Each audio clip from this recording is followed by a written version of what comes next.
Bonjour à toutes et à tous. Nous sommes le 15 avril 2026. Bienvenue dans La Voix des Libertés, un podcast dédié au sujet de société qui nous concerne tous. Notre sujet du jour est comprendre et agir contre le stalking.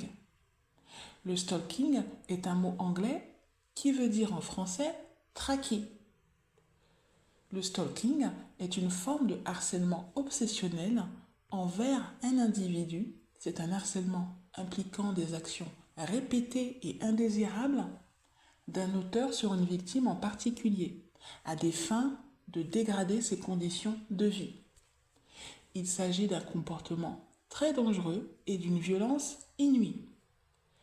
Ces violences entraînent des préjudices multiples sur la victime, tant sur le plan physique que professionnel, financier, économique et social. Le stalking engendre de la peur, de l'insécurité, de la méfiance chez la victime. Qui sont les auteurs de stalking? Alors ça peut être un individu, ça peut être des groupes, des cercles, ça peut être une organisation, une entreprise, une entité, des meutes ou alors un État. Quels sont les motifs du stalking? Un ex-conjoint jaloux, en colère. Ça peut être suite à un litige professionnel, un litige administratif, un litige familial. Ça peut être suite aussi à un litige religieux ou pour des motifs ésotériques. Ça peut être aussi par jalousie, par haine, par racisme. Ou alors la personne harcelée détient des informations compromettantes. C'est aussi un motif.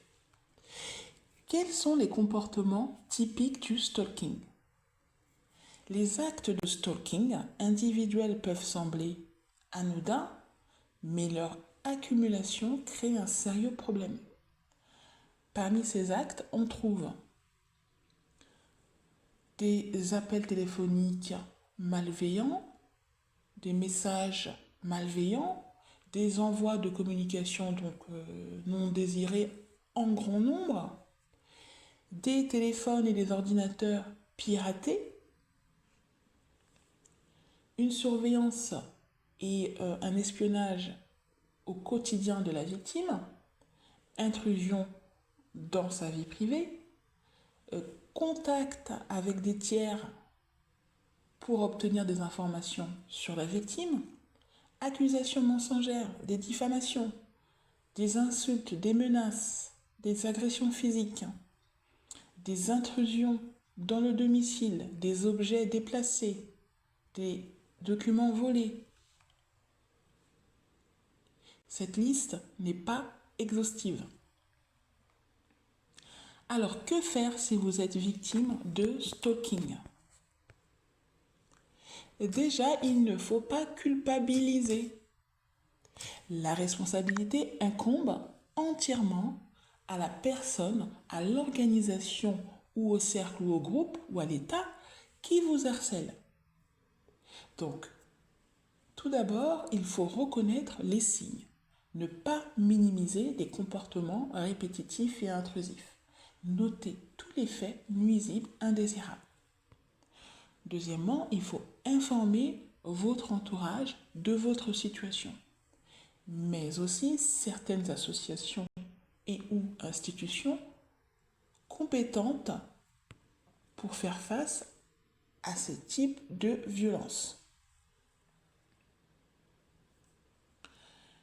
Ensuite, il faut documenter chaque incident, donc tenir un journal ou un classeur ou un dossier avec des preuves telles que des photos, des mails, des témoignages, des vidéos, des messages, et bien conserver ces preuves. Il faut bien sûr sécuriser votre domicile et sécuriser l'accès à vos données personnelles. Et bien sûr, il faut porter plainte avec les éléments pertinents dont vous disposez auprès du procureur de la République afin de l'informer de la situation d'atteinte à votre sécurité et qu'une enquête puisse être faite.